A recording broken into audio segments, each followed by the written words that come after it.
सिरसाळा या ठिकाणी अखिल भारतीय किसान सभेच्या वतीनं बीड जिल्हा कमिटीच्या वतीनं या ठिकाणी मोठ्या स्वरूपामध्ये आज रास्ता रोको आणि जेल भरो या ठिकाणी सिरसाळ्यामध्ये पाहायलाच मिळालं। या ठिकाणी हजारोच्या संख्येने आशा वर्कर्स, मार्क्सवादी कम्युनिस्ट पार्टी आणि किसान सभेचे कार्यकर्ते व नेते या रस्त्यावरती उतरून आज आक्रमकपणे पोलीस स्टेशनच्या आवारामध्ये घुसलेले आहेत। आपल्यासोबत आशा वर्कर ताई आहेत। ताई, आपलं काय नाव? माझं नाव अनिता इंद्रमोहन चाटे, PHC आहे माझी मोहा। आपल्या या मोर्चाच्या अनुषंगाने कुठल्या कुठल्या अशा प्रमुख मागण्या आहेत?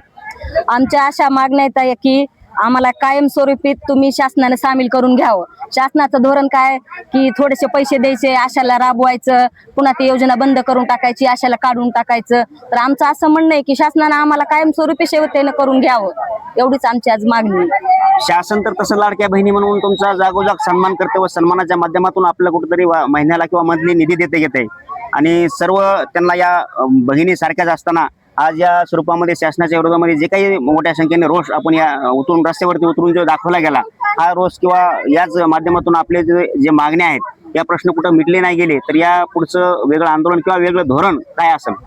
काय की आम्ही ना की जर हे ना लाडक्या बहिणीला सगळ्यांना ते समान धरीत नाही शासन, कुणाला तरी वगळून टाकतंय, कुणाला तरी देतय। आता त्याच्यात आम्हीच बघा ना, आम्हाला शासन देत नाही लाडक्या बहिणीचा लाभ आशांना, कारण हे आशाची पगार आहे।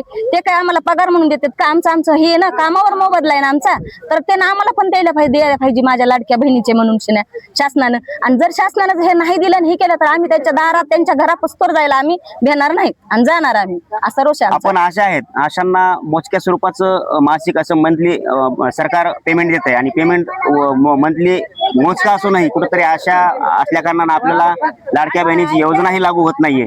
मग या बाबतीमध्ये आपला जो रोष आहे आपण या ठिकाणी व्यक्त केला, पण पुढचं हे धोरण आपलं या आशा वर्करच्या माध्यमातून किंवा आपल्या युनियनच्या माध्यमातून सरकारनं जर आजच्या आपल्या मागण्या मान्य नाही केल्या तर पुढचं काय असेल? हे बघा, असं आशाच्या माग अख्खं गाव असते, आम्ही गावात काम करणारे आशा आहोत। मग ह्यांना आम्ही निवडणुकीमध्ये दाखवून देऊ, माहिती का? आणि जितकं महिलांचं ऐकत येत गावातले लोक, तितकं कोणाच नेत्याचं ऐकत नाहीत ना, कशातच ऐकत नाही असं मला वाटतंय।